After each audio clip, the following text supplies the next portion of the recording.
Since some students aren't able to find quiet spaces at their own home, they opt to go on campus either at East or West for a quiet time to focus on their classes. I would say students going on campus, or at least the ones that are here, really enjoy it.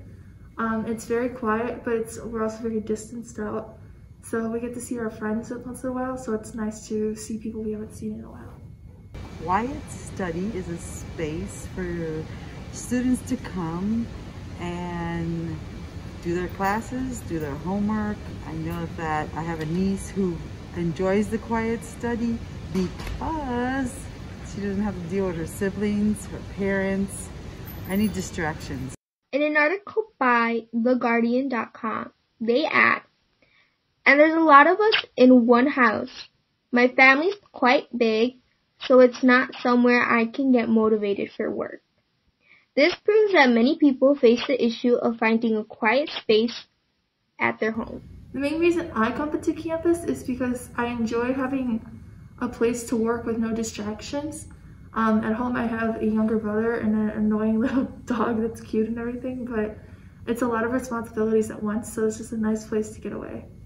The other benefits of coming onto campus. Free food. Well, first of all, if you want to, you get the free lunch.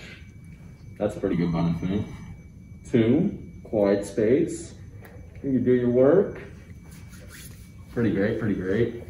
And then 3, you got people, you don't have to email them. You just go up, I got a question. There you go. Students who plan on going onto campus for Quiet Study will need to make a reservation. To make a reservation, you will go onto the Leiden website.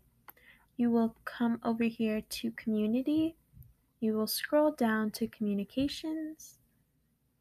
Over here, you will find Communications on the left side, and you will scroll down to Open Campus Plan. You will come to this page, and here is the Super SAS sign-in for both East Leiden and West Leiden. These are the different areas in the building where Quiet Study will be taking place. All you need to do is click one of the areas. You will come to the Super SAS page. You have different days throughout the week and the times that Quiet Study is available. All you need to do is click one of the days. You will click New Reservation. The name will pop up, and all you need to do is click Create Reservation. And you are all set for that day and that This set has been time Lisha for Munitin your and Quiet Melissa Study. Masanovic. Aaliyah Bravo, now signing off. Although many jobs have been lost during the pandemic, many others have become more important to society. Stores, restaurants, and other essential places have become more prominent in the daily lives of people. Many Leiden students take part in essential work while trying to also balance their schoolwork. Yes, not really, because sometimes I got work late at night and I gotta finish up my homework. Sometimes no, because I don't have work, it's easy. It's just all about time management. On like how much schoolwork, but it's very like motivating, and like you just have to be like someone, you just have to be hardworking and like motivated to actually go to work and do schoolwork at the same time. Definitely tough because it's tough balancing them out. You can't have one like tumbling over towards the other one because it just makes your life harder. Honestly, I don't feel safe, and you're probably asking me, then why am I working? I have priorities, and that's sometimes paying for college, paying half of college, but it's tough because I am at high risk, but I have to do what I can during these times because it's just tough out here. Not only do Leiden students have to worry about their own safety, but also for the safety of customers coming into their workplace. I know a lot of retail stores do make you do essential cleaning. Like, for example, we do it hourly. So I feel like the most important part is making sure that you clean and everything is safe for customers, and in between checking out that the countertops clean for the customers. We disinfect before work, during work, after work. We tell everyone to keep their masks on. We social distance so people are not too close together.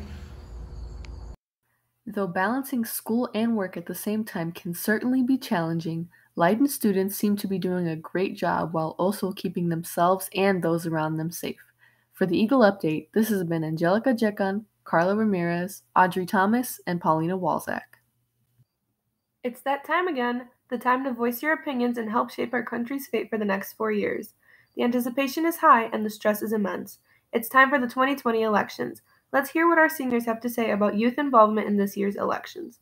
What I think is most important in the election process is actually picking someone that you have done research on and you believe would be a really good president, and not just a candidate that you heard on social media, or it's not something as a joke. You actually would go into this process as someone that you really think would be a good president. Everyone voicing their opinions, whether it's opposing ones, whether it can be wrong, it doesn't matter. I would like to hear what you have to say, regardless of who you are, what you do. Aside from looking at the importance of politics and elections in our daily lives, students also reflected on how fair the election process is overall. My attitude on America's democracy would be right in the middle, because yeah, we can vote at 18 and we are able to speak out, but at the end when we end up voting, the electoral college is who ends up really choosing who. I would say it's almost fair. The one thing I would change would be the electoral college. It's something that was used back then to compensate for population matters, but now that obviously in this day and age where we have everything's changing, I guess it'd be better to have our process modified. We've been hearing about elections since we were kids. It's always been a part of our general knowledge. Curious to know how they remember it, we asked students to reminisce on their first memory of elections. I think a story that stands out to me would be when I went with my dad. I think this is the first time I went with him, and he was going to go vote, and they asked me if I was going to vote one day, and I was confused. I didn't know if I what they were talking about. I don't know. I just think that story was such a standout moment, because I didn't understand what voting was. I didn't understand what they were doing.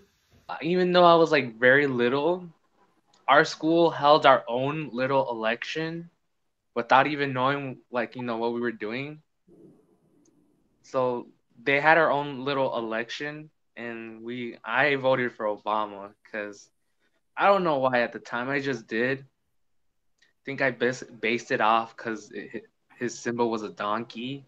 We all have our views on leadership, and we've all dreamt of becoming president. Estefania and Moses reflected a little bit upon what they would do if they were given the presidential authority.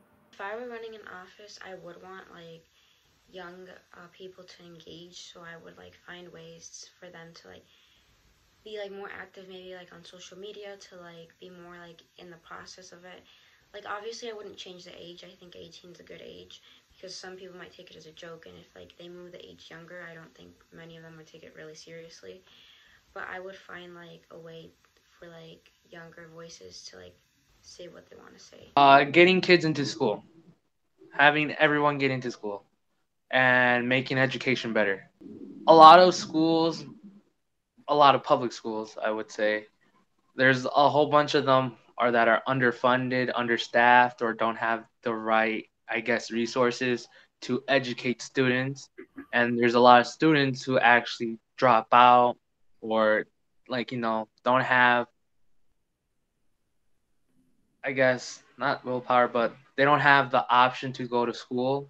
There's been an ongoing debate on behalf of changing the voting age and how 18 may be too young. Our seniors, some already ready to vote, reflected upon what they think about the youth's involvement in the election process.